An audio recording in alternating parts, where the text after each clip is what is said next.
Hello जी, अस्सलाम वालेकुम। Welcome to the quick market updates. आज की जो वीडियो है हमारे पास ऑल्ट सीजन को लेकर काफ़ी ज़्यादा इंपॉर्टेंट होने वाली है। काफ़ी ज़्यादा लोग यहाँ पर फोमो कर रहे हैं, बट एक चीज़ अगर मैं आपको बताऊं कि ऑल्ट सीजन अभी तो स्टार्ट भी नहीं हुआ है। ये जस्ट हमारे पास छोटी सी जो है ना वो झलक है ऑल्ट सीजन की।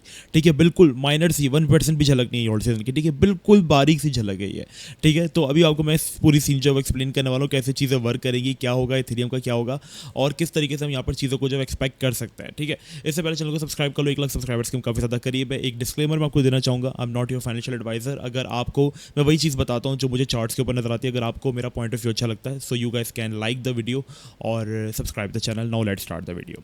अच्छा, फर्स्ट ऑफ ऑल आप मेरे एनालिसिस को फॉलो करने से पहले let me show you something. मतलब लाइक अल्हम्दुलिल्लाह कल काफ़ी अच्छा फील हुआ हमें, क्योंकि जब मार्केट क्रैश करा था February 3 को, मतलब जब डंप हुआ तो उस वक्त हमने कुछ चीज़ें लोगों से ना वो बाय करे, जैसे इथेरियम 2200 पे, PHB 0.7, CFX जो कॉइन था वो 0.10 पर, और भी इसमें दूसरे कॉइन्स आपको देखने को मिलेंगे। देन अगेन मार्च में जब डंप बड़ा आया था तब हमने अगेन इन्हीं कॉइन्स को DCA करने के लिए लोगों से जो है वो फोकस किया था कि इनके यूज़ केस अच्छे हैं। अगर आपको पैनिक हो रहा है तो बाइनेंस को डिलीट करके कुछ टाइम छोड़ दो।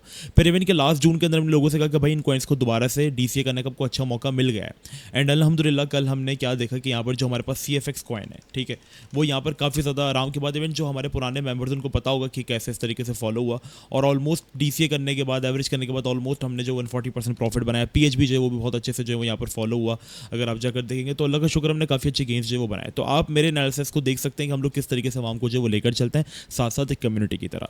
ठीक है, अब स्टार्ट करते हैं और कौन से और सी कॉइन्स हैं जो कि आपको एक्चुअल में बाय भी करना चाहिए, उसके बारे में भी हम बात करेंगे, जो कि मैं पर्सनली मेरी खुद की नज़रें जिनको मैं एक्यूमुलेट करने वाला हूँ। ठीक है, सबसे पहले अगर हम यहाँ पर थोड़ा सा इथेरियम को देख लेते तो इथेरियम ने वीकली लेवल के ऊपर एक इंपॉर्टेंट रेजिस्टेंस को जो वो अप्रोच कर लिया है। ठीक है, सो यहाँ से हमें करेक्शन जो है वो चाहते हैं कि आए, एक करेक्शन यहाँ से एक्सपेक्ट करेंगे। ये हमारा चार्ट में एक पॉइंट ऑफ व्यू है। ठीक है, मंथली चार्ट अपने यहाँ पर ओपन किया, अगर आप इसको वीकली में भी देखोगे तो काफ़ी इंपॉर्टेंट आपको रेजिस्टेंस जो यहाँ पर फॉर्म होते हुए जो वो नजर आएगी।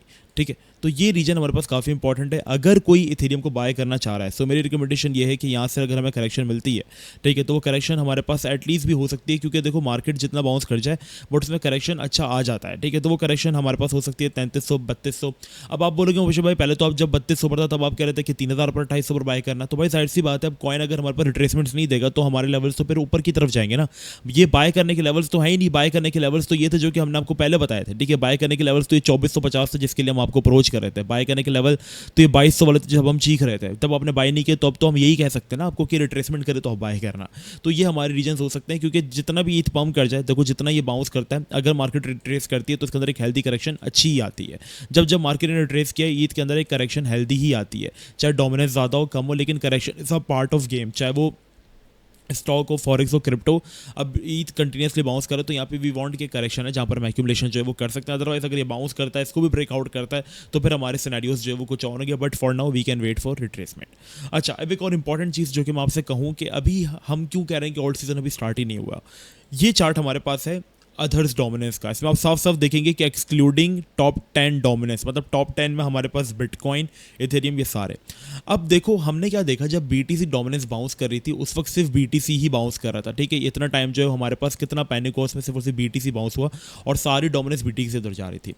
अभी क्या हुआ, हमारे पास जो डोमिनेंस है वो सारी, मतलब जो लोगों का ध्यान है, तवज्जो है, वो सारा बाया ईथ की तरफ। तो आप देख रहे हो ईथ डोमिनेंस बाउंस कर रही है।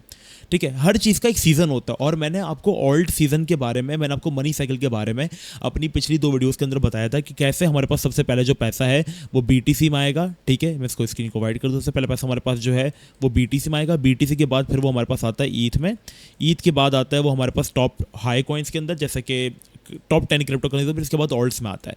तो हमने सबसे पहले क्या एक्सपेक्ट की देखा, हमने सबसे पहले यहाँ पर देखा चार्ट्स के अंदर कि हमारे पास सबसे पहले BTC जो है डोमिनेंस BTC में आया। ठीक है, BTC डोमिनेंस बाउंस की, ये मनी साइकिल की गवाह है चीज़। ठीक है, फिर हमारे पास मनी रोटेशन अब BTC डोमिनेंस से निकल रहा है, अब वो आ रहा है ईथ में तरफ।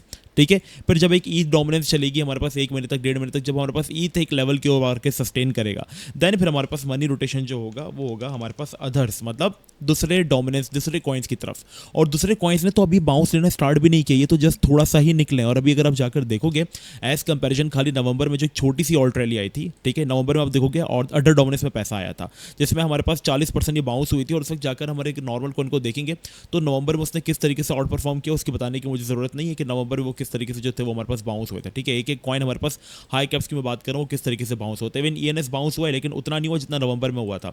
ठीक है, नवंबर के बाउंस से स्टिल ये कॉइन जो है वो 50% ऑलमोस्ट डाउन है। सोलाना बाउंस हुआ है लेकिन उतना नहीं हुआ है जितना नवंबर में हुआ था। देख रहे हो, ये चीज़ें देखने वाली हैं, ठीक है। चेन लिंक भले बाउंस हुआ है लेकिन उतना नहीं हुआ जितना नवंबर में हुआ था। तो इस चीज़ से साबित होता है कि हमारे पास ऑल्ट्स में तो अभी ट्रिगर जो है वो आया ही नहीं है, और जो हमारे पास अभी जो मनी रोटेशन है ये सारा का सारा हमारे पास जो है वो ईद की तरफ है, ठीक है। तो अब यहाँ पर अगर मैं आपको एक चीज़ कंपैरिजन में दिखाऊं भी, तो यहाँ पर ही हमारे पास एक काफ़ी अच्छे लेवल के ब्रेकआउट कर रही है। अब मनी रोटेशन हमारे पास जो है वो नेक्स्ट अगर टारगेट है तो वो हमारे पास ऑल्ट कॉइन्स है।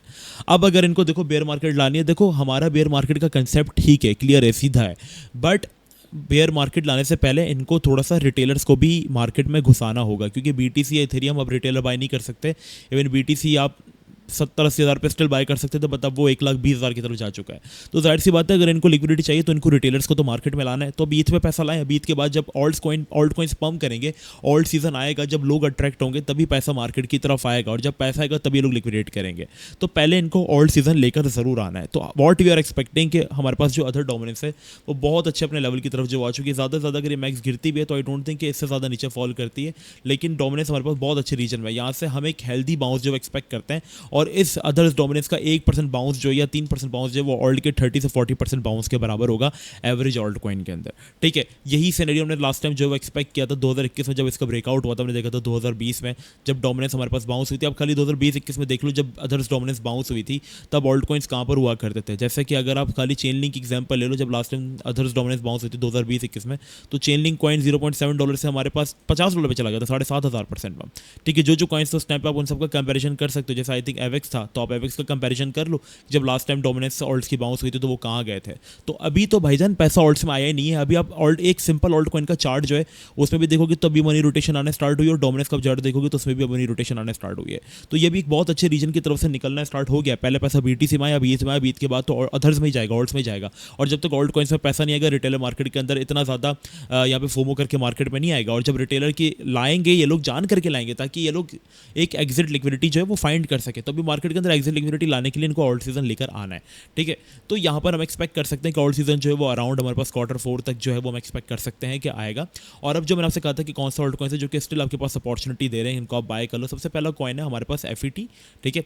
FET हमारे पास काफ़ी अच्छा जो वो रेंज बाउंड कर रहा है, बट स्टिल अगर आपने इसको मिस किया है तो मैं कहूँगा थोड़ा सा रिट्रेस करने दो। जैसे कि अगर हमारे पास ये आ जाता है इस रीजन में तो FET को जरूर ऐड कर लेना, क्योंकि ये AI का नंबर 1 क्रिप्टो प्रोजेक्ट है आफ्टर द TAO। FET बहुत अच्छा कॉइन है, FET आपके पास होना चाहिए। एवेक्स आपके पास होना चाहिए। एवेक्स को मैं आपको कहूँगा कि थोड़ा सा हमारे पास अगर आता है तो ये 22 वाला रीजन है। लिंक काफ़ी निकल चुका है, बट स्टिल लिंक हमारा रीजन रहेगा। अगर ईथ क्रैश करता है जैसे कि 3200-3300 की तरफ आता है तो एटलीस्ट ये 17-16 की तरफ लिंक उठाने वाली चीज़ है, बुरी चीज़ नहीं है। रेंडर हमारे पास स्टिल देखो अभी कॉइन्स में पैसा नहीं आया है। ये कॉइन अभी भी कोई इतना ज़्यादा बाउंस नहीं हुआ, 20-22% बाउंस हुए, और ये 20-22% क्रैश भी कर जाता है अगर BTC 5,000 गिर जाए। और BTC के लिए 5,000 गिरना एक दिन में कोई बड़ी बात नहीं है, वो फौरन गिर जाता है, ठीक है। तो ये कॉइन्स आपके लिस्ट में ज़रूर होने चाहिए, जैसे कि हमारे पास FET हो गया। इसके अलावा वर्चुअल प्रोटोकॉल आपके पास होना चाहिए। वर्चुअल अभी जो है वो रहता है, उसकी रैली अभी तक नहीं आई। आई थिंक वर्चुअल हमने 1.73 पे जो है वो आपको ऑलरेडी बाय कराया हुआ अभी ये व्हाट्सएप चैनल में, बट स्टिल हमारे पास वर्चुअल बहुत अच्छे रीजन के अंदर जो है वो ऑलमोस्ट इन हो रहा है। यहाँ पर इसने अपने रीजन फ्लिप किया है, तो मैं यहाँ पर एक्सपेक्ट करूँगा कि अगर ये मुझे 1.65 पर मिल जाता है तो मैं आपको वर्चुअल कहूँगा कि इसको भी बाय कर लें। तो ये कॉइन्स एटलीस्ट अब आपके पास होने चाहिए। सेफ ऑल्ट कॉइन है, अगर ऑल्ट्स में इतना मनी रोटेशन नहीं आया तो इनमें ज़रूर आएगा, क्योंकि ये ईद के बाद फ़ौरन इनका नंबर लेगा, क्योंकि इनके मार्केट कैप सबके बिलियंस में, ठीक है। फिर इसके बाद अगर आपको नीचे की तरफ जाना है तो माशाल्लाह जैसे हमने PHB वगैरह बाय करवाया तो ऐसे और भी चीज़ें हम आपको बाय करवा देंगे। जैसे कि हमने अपने व्हाट्सएप चैनल में लोगों से कहा था PHB को भी बाय करो, कंटिन्यूसली हमने DC कराया। आज PHB को आप जाकर अगर देखोगे तो PHB माशाल्लाह बहुत अच्छा जा रहा है, तो फिर मनी रोटेशन हमारे पास इनमें भी होगा। लेकिन ये कि चाइनीज़ कॉइन्स कल बाउंस हुए हैं तो PHB इसलिए भी बाउंस कर रहा है, इसका नैरेटिव चल रहा है। ऑल्ट सीजन का लेना देना नहीं है इससे, इसका नैरेटिव पूरा हमारे पास बाउंस कर रहा है, क्योंकि आप जितने भी चाइनीज़ कॉइन जाकर देखोगे ना वो सबके सब बाउंस कर रहे हैं। जैसे कि हमने यहाँ पर एक अपनी लिस्ट बनाई, इसमें हमने न्यू कॉइन, हमने इसमें ऑल्ट फैमिली बनाई है, मतलब इसमें हमने सारे कॉइन्स को, जैसे कोरियन कॉइन्स हैं उन सबको एक तरफ कर दिया है, ठीक है। फिर जितने भी चाइनीज़ कॉइन्स उन सबको हमने एक तरफ कर दिया। तो यहाँ पर आप देखोगे हमने चाइनीज़ कॉइन्स का पूरा सेक्शन बनाया, जिसमें CKB PHB सारे एक पैटर्न को फॉलो करते हुए बाउंस हो रहे हैं। तो ये सीन है। DF जो है वो रह गया, DF क्योंकि आई थिंक मॉनिटरिंग में जाने वाला है तो उसके अंदर ज़्यादा हमारे पास पोटेंशियल है, लेकिन बाकी सारे कॉइन्स चाइनीज़ जो थे वो निकल गए एक साथ, तो वो फिर नैरेटिव फॉलो हुआ। तो अभी के लिए इतना ही। आप हमारा व्हाट्सएप चैनल जरूर ज्वाइन कर लेना, चैनल को सब्सक्राइब कर लेना। मिलते हैं नेक्स्ट वीडियो में। अपना ख्याल रखिए, जब तक के लिए अस्सलाम वालेकुम व रहमतुल्लाह।